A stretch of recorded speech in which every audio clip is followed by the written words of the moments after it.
We were in Libya covering the uprising, and the way it worked was the front line, Gaddafi's troops and his military were pushing in from the west, and the journalists and the rebels were pushing from the east. And the front line was basically 1.5 kilometers or maybe a mile in between the two. So all the journalists who, including myself, who were covering the rebels, entered Libya illegally without visas. That was the only way to get in and cover the rebels. So that was an issue, obviously, because aside from being shot at or mortared, or the real danger was running into Gaddafi's troops, because none of us had visas, and Gaddafi, he kept saying repeatedly that all journalists are spies, and if you see a journalist, you should kill them. So his military was trained to basically kill journalists. So when we were covering the front line, I was there for about 2 weeks, and basically covering it as cities fell and pushing forward with the rebels. And on this particular day, it was March 15th, 2011, I was working with Tyler Hicks, Anthony Shadid, and Steve Farrell. And we were in 2 vehicles. And that is a preventative mechanism. In case something goes wrong, we have a backup vehicle. So Anthony and Steve were in one car, and Tyler and I were in another. And the front line was pushing in very quickly. And we knew the city would fall. I mean, as a war correspondent, you learn these signs. Mortar rounds were literally walking onto our position, the position we were with the rebels. And civilians were fleeing. It was the first time that we actually saw women and children out of their houses, and they were leaving en masse. And there were leaflets falling, warning people to leave. And so at that point, we were covering the fighting on the front line, and we pulled back into the city just to sort of regroup. And when we pulled back, Anthony and Steve's driver stopped the car and dumped all of their stuff on the sidewalk and said, my brother was just shot, I quit.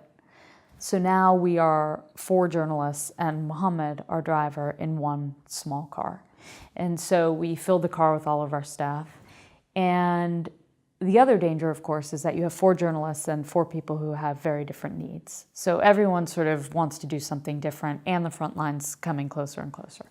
So at that point, we went back to the hospital and checked civilian casualties and did some reporting there.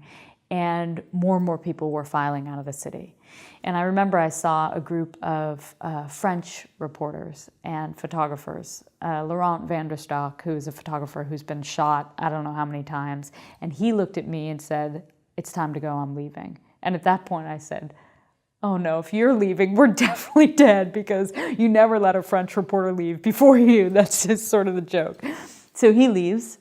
And we all get back in the car, and there was a decision made to go back to the front line.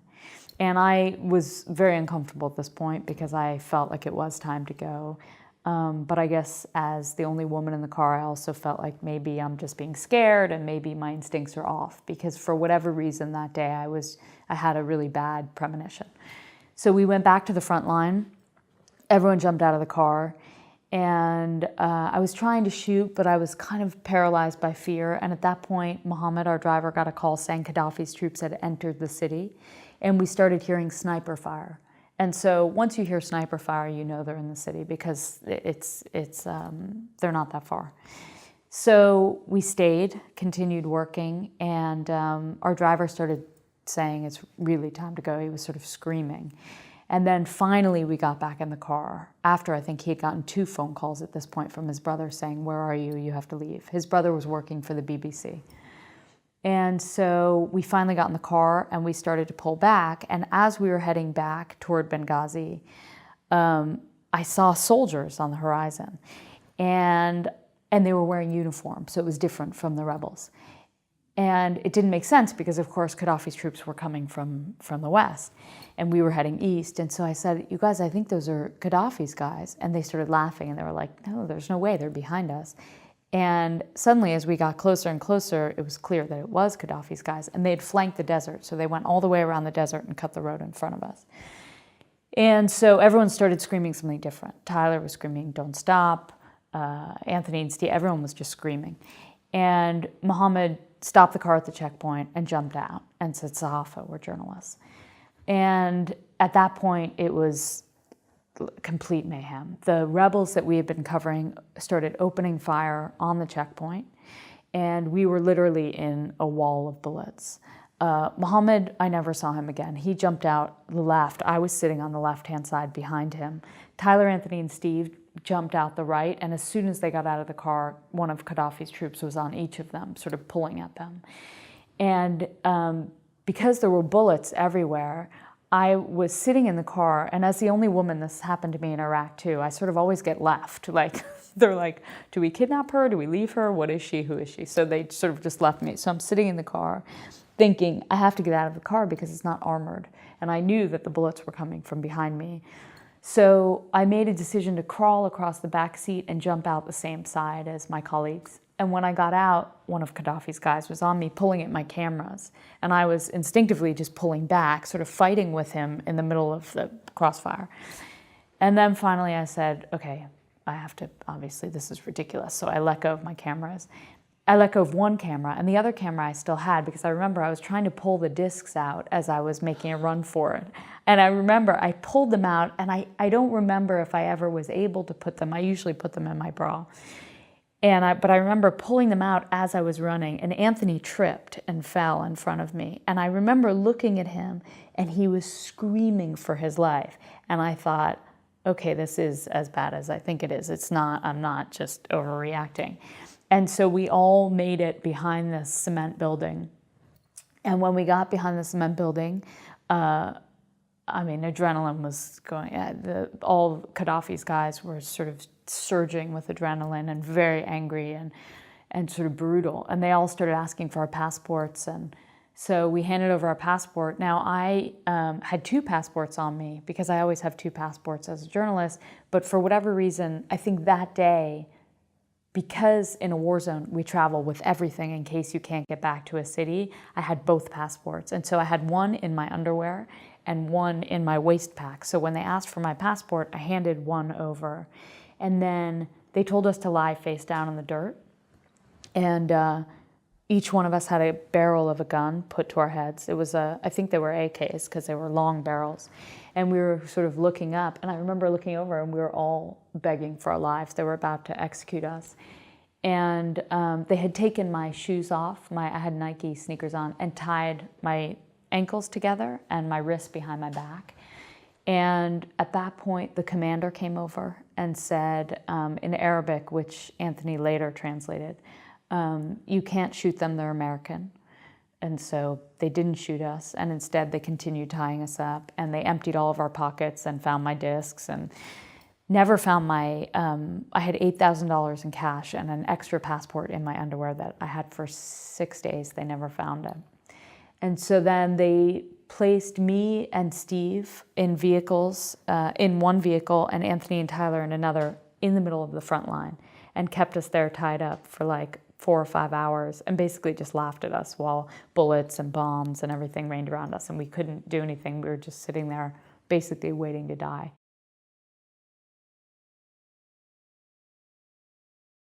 What am I doing here? Why do I care about Libya? I can't believe I'm going to die in a place like Ajdabiya. What's my grandmother going to think when she finds out that I died in Libya? Will I see my cameras? What were my last frames? I hope they were good. Will they make it? Like, you know, it's not a linear, what will my husband think, my parents, and then it's this guilt, it's, that you're putting your family through extraordinary trauma. If you even live, and if you don't live, it's the same. And then one of Gaddafi's troops came over, actually before Steve got in the car with me, one of Gaddafi's guys came over and sat down next to me. And I thought he was going to bring me water, because often in the Middle East, when they see a woman, they sort of bring you water. And he just clocked me square in the face, like really. And I remember seeing stars and thinking, oh, it's like the cartoons. Because it was the first time, of course, that I'd been punched in the face. Like, as a woman, I've never been punched. And I thought, okay, now I know where the cartoons come from. And then Steve got put next to me. And then another troop came over, another soldier came over, and he was talking to his wife in Arabic. And I understand a fair amount of Arabic. And so he had his wife on the phone, and he put the phone to my ear while I'm tied up and just sitting there. And he said, and his wife said, I think she said, like, "You're bad." And I said, "No, I'm a journalist." And she's like, "You're bad." Like, she kept saying, like, "You're bad." And I was like, "No, Sahafa, New York Times, journalist." And she was just like, and then he started laughing and took the phone away. Like, "See, I proved my point. We have prisoners." And that was, and then they moved us from the front line, threw us in the back of tanks, and that's where groping really started. We were in the back like sardines of a tank, and I had a guy behind me spooning me. We were all kind of lined up like this, and the guy behind me was very aggressively touching me.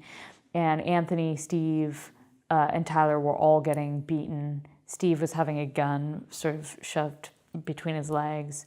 And we were all too scared to talk, so we just said, Steve had a sort of tactic where he said, "Is everyone here?" And we all just said yes to make sure that we were still together because we were blindfolded. Then we were put in prison, in CERT. Then we were tied to the sides of a military aircraft and flown to Tripoli and beaten. I mean, we were beaten on the tarmac. We were, I think I was groped by pretty much every man in Libya. And by the time we got to this VIP prison in Tripoli, we still didn't know where we were, but we assumed as much. The foreign ministry took us over, and there was a guy who spoke perfect English who sort of said, "Okay, now you're with the government of Libya and we won't hurt you anymore," and whatever.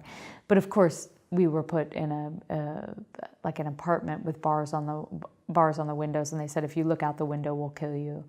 And they brought us food and water, but on the, I think, 5th day, the no-fly zone was obviously implemented because we started hearing French jets. And at that point we thought, okay, they're definitely going to kill us now because there's no reason not to kill us. So it was sort of, the uncertainty, and you're not told anything. So right after we were brought to Tripoli, we were put in this apartment, and there was like a foyer, and there was a TV in there, and they had us, there were probably 4 or 5 government officials. We don't know who anyone was or who they were with, but they came to sort of say, "Okay, now you're with the government and we won't hurt you anymore." And so we were all on the couch, and Anthony, I think, was sitting on a chair, and there were all the officials, and everyone's attention was on us. And Anthony very wisely took a remote control and turned the TV on, and he found CNN, and there was the 4 of our pictures were on the screen, and it said something like, "The Libyan government cannot ascertain the whereabouts of these 4 journalists," or something to that effect. And I looked at the screen, and I started crying, like I just burst into tears because I realized they were denying that they had us. So of course everyone thought we were dead. So I started crying, and I said, "Don't you have families? Like, just let us call our families. You can keep us as long as you want, but at least let us make a phone call." And they were like, "Madam, stop crying. Madam, please stop crying. It's okay. We can't let you make a phone call." And I was like, we have families. And so then they put us in the other section of the apartment and in rooms. And when we came back like an hour later, there was just a wire dangling where the TV was. So of course they cut us off. But then that night we were woken up at like 2 a.m, and they said, "Okay, you each get 1 phone call." And I couldn't remember my husband's phone number. And of course my mother never can find her phone in her purse. And my dad doesn't answer the phone. So I thought, who am I going to call? So I was nominated to call the New York Times. It was Susan Chira.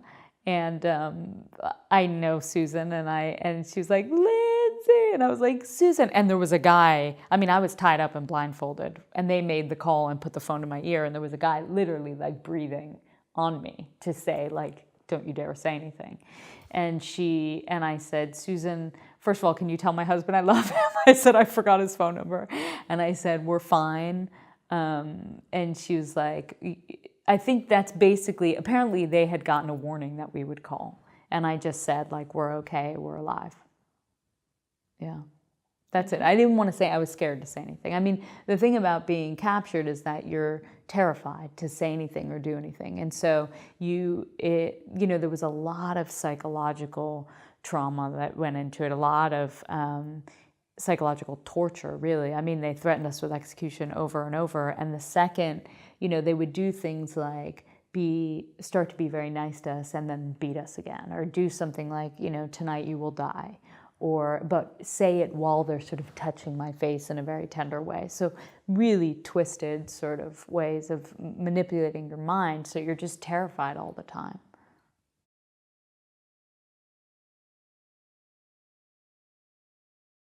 I read a lot of stories about people's kidnapping and torture, and in my opinion, we got off very easy. I mean, it was not, it was fine. We were very lucky to be alive. Muhammad, our driver, was killed. So, I mean, it affects my work in the sense that, now I've been kidnapped twice. So now I've sort of, when I'm working in a place like Iraq, even if it's northern Iraq, and sort of someone who hasn't survived those two things would just drive along these roads and say like, oh, this is great. But of course, for me, all I see is ISIS around every corner, or I see, I envision the road filling up with insurgents because I've seen that and I've been in that situation. So it affects my work in that sense, that I'm more paranoid than I ever was, certainly than I was in my 20s.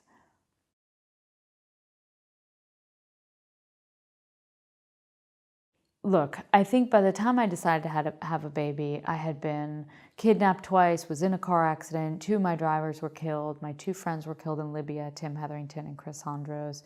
Joao Silva had lost his legs. There were a lot happened in very quick succession. And I think I naturally felt like I needed to pull back. And maybe that's one of the reasons why I decided to get pregnant then, because I was 37 and I had Lucas at 38. So I have not been covering combat recently. I haven't covered combat in a few years. So I've been in South Sudan and been under fire, but I'm not like, it's a very different time also in history. I mean, a lot of the reasons why I was going into those war zones was because American troops were there and on the front line, and I felt like it was very important for the American audience to see what was happening. So it's not, for me, in my head, there were very specific reasons why I was going to certain places. So it's not, I'm not sort of just a war junkie. I don't just go wherever there's combat. And now I feel like I'm not, I was very torn about not being in Mosul. But I didn't go because I felt like it was extremely dangerous and I just couldn't do that to my family.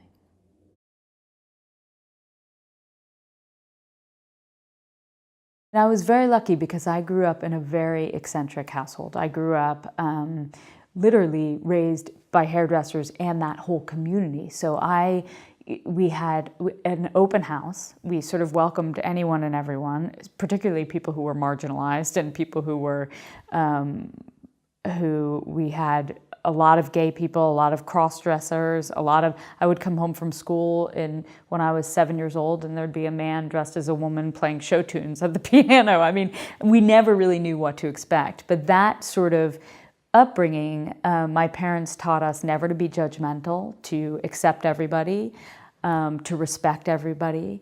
And I think that was fundamental, that sort of upbringing in that. That set of values was fundamental for me now being a journalist, because I walk in and out of so many people's lives and I try not to be judgmental. I try to bring that to my work.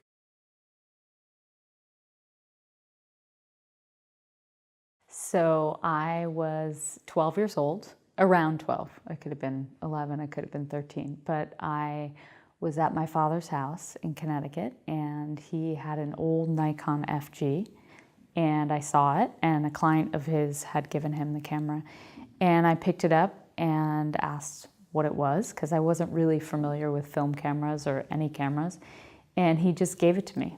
And then I remember going out and I bought a book on how to photograph, and then I started just teaching myself. I would sit on my roof in Connecticut and try and photograph the moon night after night. And I was, of course, too terrified to approach people.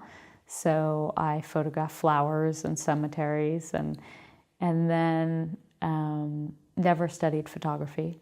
And when I went to University of Wisconsin, I studied international relations and Italian. But I did a junior year in Italy, in Bologna. And there I really started photographing. One of the first things I did when I went there was look for a dark room. And I photographed, and I think because I felt like anonymity could sort of protect me from my shyness. So I was able to shoot on the streets. And it was the first time I really felt comfortable approaching people and kind of working on the streets. And then I went back to Wisconsin and graduated and moved to Argentina. I wanted to learn Spanish. And when I moved to Argentina, I just went into a newspaper and basically asked for a job out of nowhere. I mean, I had no training, no experience, and that's really where I started photographing. I did not get the job. It was, I kept going in, and there were two men who worked in the photo department, and they just sort of chain smoked cigarettes and kept shooing me away and saying, come back when you learn Spanish. And so I learned Spanish. I learned it very quickly because I spoke Italian. And I went back like 6 weeks later and said, okay, I'm ready. And they said, they rolled their eyes and said, okay. So they would give me fake assignments, basically like make up the address of a place and say, go here and take a picture of this house. And I always went and I came back. And finally they said, look, Madonna is filming Evita at the Casa Rosada in Buenos Aires. And if you can sneak on set and get a picture of Madonna, we'll give you a job. And so I was like, okay. And I had no idea how I would do that because I had my little Nikon FG camera with a 50 millimeter lens, and I had never photographed anything like that before. So I went to the set, and there was a perimeter around the Casa Rosada. And fortunately, there were New York bouncers, like kind of guys guarding the set. And I went up and I said, hey, can I come in? And they were like, where's your press pass? And I was like, look, I don't have a press pass, but let me explain that my entire future depends on you. And if you let me in, I'm going to be famous. I promise. One day I'm going to be famous. And the guy just looked at me and he was like, oh my God, you're so pathetic. And so he let me in. He was like, okay, go. And so I went in, and I think I was 21. And I went in and I got on the press visor, and of course didn't realize that I needed like a 600 millimeter lens to see anything. And so I stood up, and there were all these TV cameras and proper photographers with big lenses. And I got up and I put my camera to my face, and I couldn't see anything. Madonna was like a million miles away. And so this guy just taps me on the shoulder, and he was like, hey kid, just give me your camera back. And I was like, what's he talking about? Because I didn't even know that you could take my lens off and put a Nikon camera on the back of his lens. And so he did it for me. I basically just handed him my camera, and he did it, and I looked in the viewfinder, and there was Madonna in the Casa Rosada, and I kind of squealed with happiness, and I got the picture, and I got a job.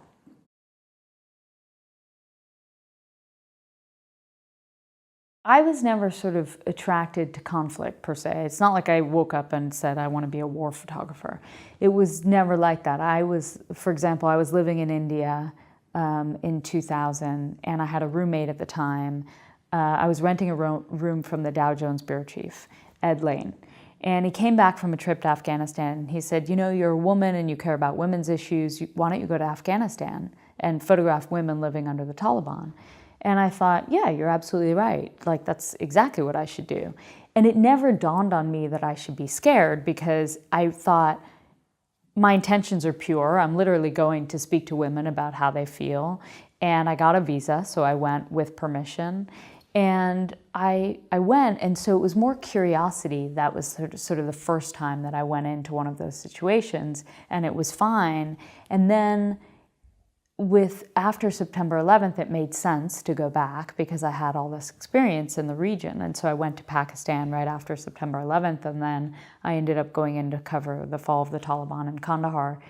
And then by the time the Iraq war was on the horizon, I just thought, okay, well, of course I'm going to go there because I've already been in Afghanistan, and this seems to be a continuation of what's happening in my generation. And so I went. And so before I knew it, I sort of was going from conflict to conflict. But it wasn't really war. It was more the humanitarian issues, the human rights abuses, the sort of being there to bear witness to everything that's happening and providing a document for people back at home who didn't have access to these places.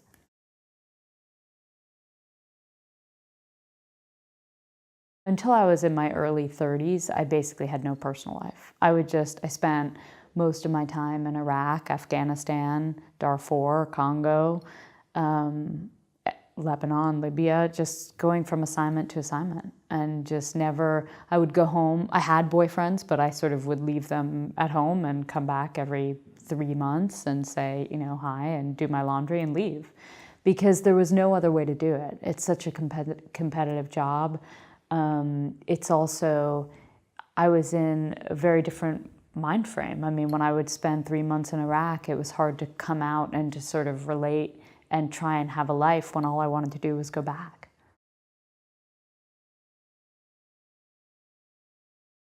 I was raised by hairdressers, so fortunately, when I started doing this work, the first time I went to Afghanistan, it was under the Taliban, and it was in 2000, and I think I was 26.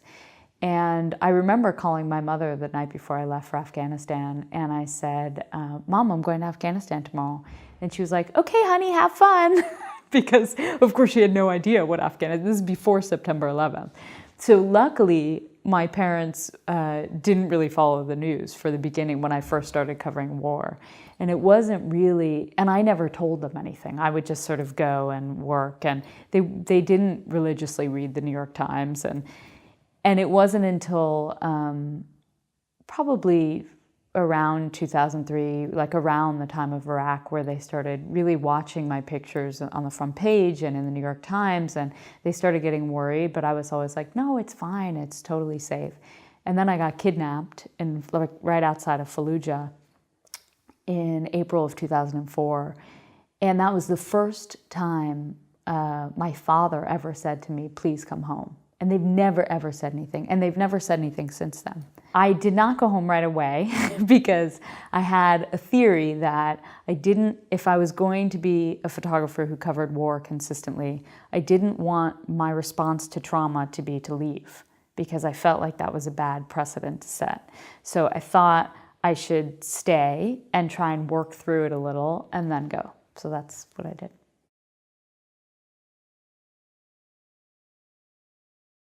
I keep going back because I feel a responsibility. I think that there aren't, once one has the tools to cover war, it's a very unique set of tools. Not that many people know how to cover war and stay alive and cover it in a way that's fair, in a way that lets people tell their stories without inserting themselves into the story. And I think it's important to keep doing it. I feel privileged that I was able to be there, like on the front lines of Afghanistan and Iraq. Those are both sort of, it means a lot to me that I was there, because I feel like it was in a very important time in history. And journalists provided a very important role for the public, in the sense that, at the beginning of the insurgency in Iraq, when things started to go wrong in Iraq, it was really the fact that journalists were there to document all those things. I think it was very, very important, especially for the American public, to understand what happened there.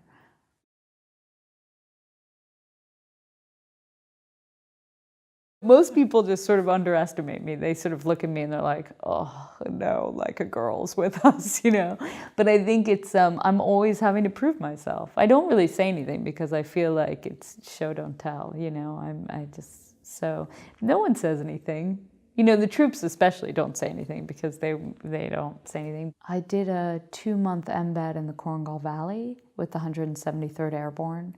I think the commanders were ambivalent to allow women to go in and do that embed because they weren't sure that we could physically keep up. And we were lucky because the command, Colonel Aslan, who was the commander in charge there, had a philosophy of transparency and of letting journalists in, and he allowed me and Elizabeth Rubin in. And we ended up staying 2 months living on the side of the mountain in the Korangal. And at the end, there was a battalion-wide operation called Operation Rock Avalanche. And it was pretty incredible. We were airlifted onto the side of a mountain, jumped out of Blackhawks, and walked for basically a week with everything on our backs. And at the end, we were ambushed by the Taliban.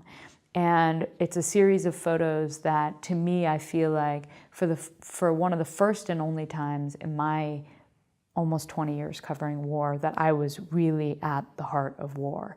And I think it was because we invested so much time to get to know the troops, and we really were out there with them, as naked as they were in terms of the battlefield. And I think it meant a lot to me, and it means a lot to me.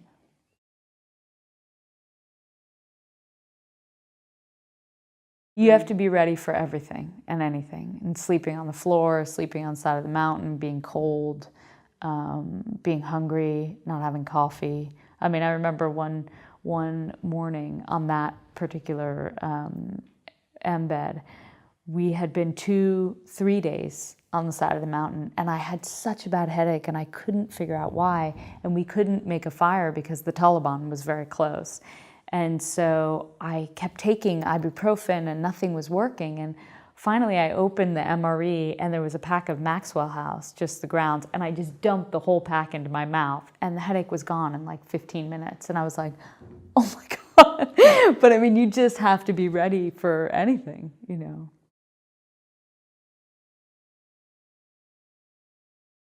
My cameras are probably 35 pounds. The flak jacket, I don't know how much it is, maybe 10 pounds, helmet.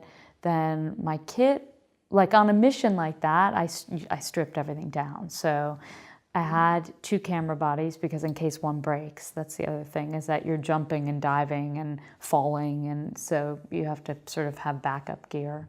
A lot of batteries. We couldn't charge anything, so I just brought a lot of batteries, and I think I had 3 lenses. I mean, the whole kit probably was 70, 60 pounds, maybe 70.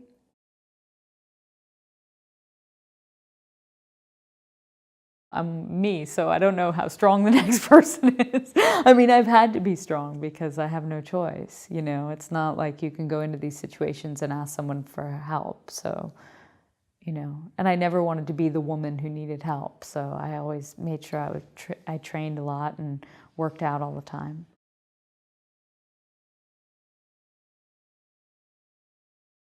I didn't really gain any weight until I was like 5, 6 months. And luckily, a lot of the places I work, I wore an abaya. And very sort of, you know, when I'm working, I work mostly in Muslim countries, so I'm dressed apart.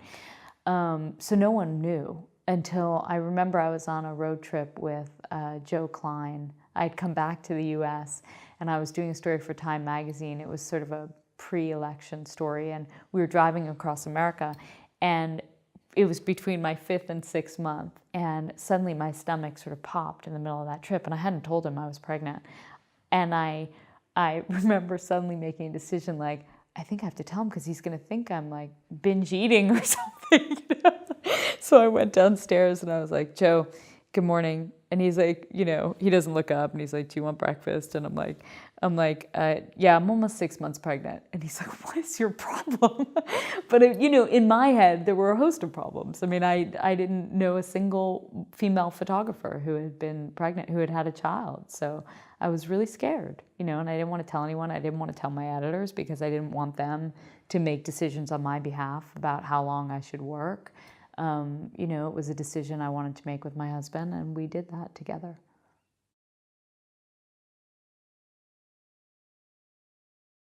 Sebastian and I had a very interesting conversation last year at the Vanity Fair Summit before in the green room, because we were talking about PTSD, and he, you know, he asked me about Libya and after, and, you know, I said, surprisingly, I sort of came out of that, look, okay, I mean, I think it's relative. Like, I think I was pretty much okay until Tim and Chris were killed in Libya a month later, because then I had survivor's guilt, which triggered a whole different host of issues. But when I came out, I was okay. And Sebastian has done a lot of research on the topic and obviously wrote the book Tribe, and he talked about communities, and we talked about my family. And I come from an incredible family who's so supportive and loving and tight-knit, and we communicate and share. And I think, and he said, you know, I think that support network is one of the reasons why you probably don't have textbook PTSD. And a lot of people have said that to me, and a lot of it has to do with my support network, and I have a great family and a great husband, and so I process things very actively.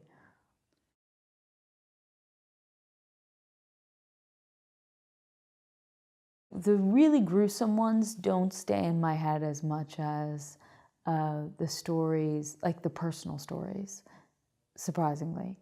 I don't have nightmares. I mean, usually by the time I go to sleep, I'm so tired, I don't remember anything. But it's more, it's certain moments that stay in my head.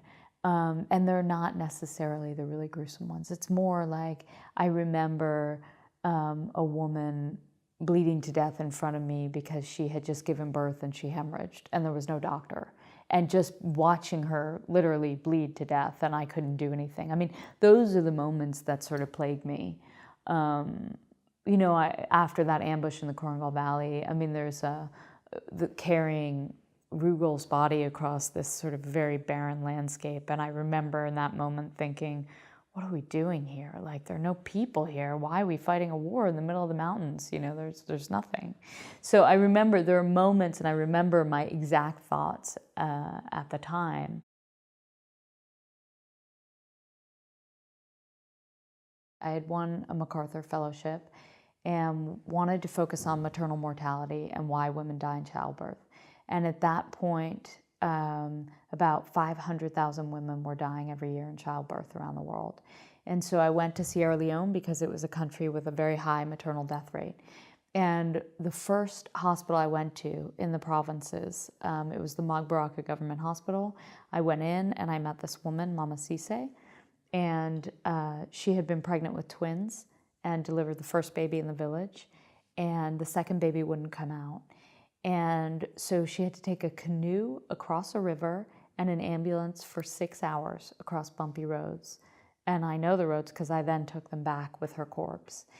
And we got to the hospital, and when she got to the hospital, that's when I met her, and she was fine, totally coherent and in pain and tired, and we talked at length about her life. She was studying, and her dad pulled her out of school to get pregnant. And she finally delivered the second baby and started hemorrhaging. And as she was bleeding, I kept saying to the midwives, I think she's bleeding too much, and I'm shooting. And I did a video of it as well, so you can hear my voice in the video saying she's bleeding. And there was one doctor in the entire province, and he was in surgery. So I at some point, I got very uncomfortable, and I left, and I went into the surgical ward, put on scrubs, went into surgery, and said to the doctor, I think there's a woman dying. And he looked at me like, well, great, I'm in surgery. And I went back to Mamma Sessay and encouraged the midwives to carry her to the doctor. And they literally brought her. She was barely conscious at this point, and by the time the doctor came out of surgery, she died. So then I followed her mother and sister back to the village with her, and that picture is the funeral. That is one of the very, very few times in my life where there actually was like a tangible effect that I know about. And I was very lucky because Time magazine published an 8-page story on Mamma Sessay. And it's hard. Maternal health is a very hard sell. I mean, most people don't want to publish maternal stories on maternal mortality because most people don't realize that 800 women die every day in childbirth, and that's extraordinary. And so there was a doctor, Dr. Naveen Rao, and he works at Merck, the pharmaceutical company. And when that story came out, he happened to see it. And he went online and watched the video of Mamma Sessay dying. And he was so moved by the story that he just started showing the pictures to the board members at Merck, quietly, didn't like call a meeting. And they were so upset that they set aside $500 million to fight maternal death based on that story. This is in Badakhshan, Afghanistan in 2009. I was doing a story on maternal health. It was sort of the prelude to the story on Mamma Sessay. And there's a pregnant woman on the side of the mountain with her mother. Her water had just broken and their car broke down. and her husband's first wife had died in childbirth. So he had borrowed a car to get to the hospital, which was a 3-hour drive and probably, I don't know how many hours on the back of a donkey. So they had a car, but it broke down. So I ended up taking the family to the hospital, and she delivered.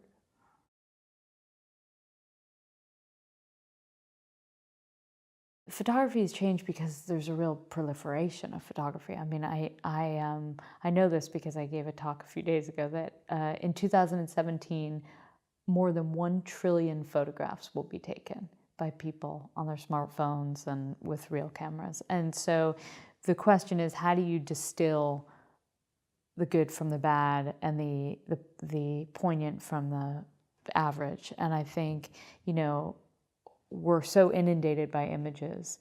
And I think that's the difference from when I first started, because we didn't have digital cell phones. I started in 1980, really, in the 80s, and professionally in the early 90s. And so I think I'm competing with many more images. My readers and my viewers, the viewers of my photographs, are bombarded by images. So when they look at my picture, it really has to stand out. And it has to rise above the rest. So it's harder.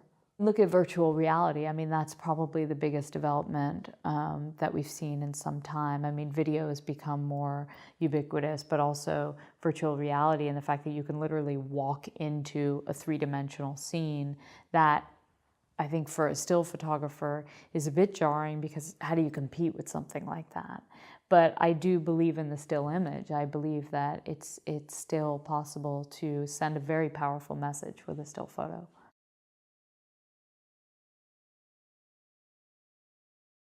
Journalists are targets in a way that we were never before.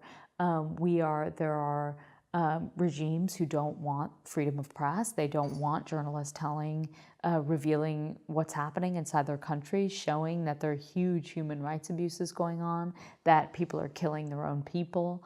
And so I think that there's a real, and they've seen that when they kill journalists, or when journalists are killed, no one does anything ultimately. Everyone mourns and says it's a crime, but it's not a UN resolution to kill a journalist. We recently fought to get it a UN resolution, to get it made into a UN resolution, but ultimately no one's ever held accountable if you kill a journalist. So I think it's just easier to literally shoot the messenger, because then you can continue doing whatever you're doing.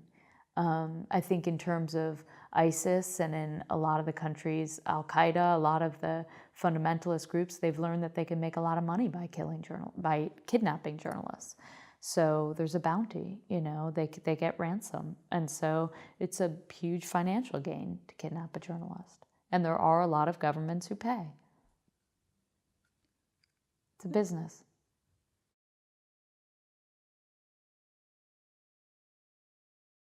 In April of 2004, when I was kidnapped outside of Fallujah, I made a list. I was so sure I should have been dead that I made a list of all the countries I'd visited. And that includes countries I visited and didn't work in, but there weren't that many. And it was 63. And now it's 14 years later, and I've definitely been to more. So it's probably around 70, 72. I should make another list. I made another list after Libya, actually, but I don't remember what it was.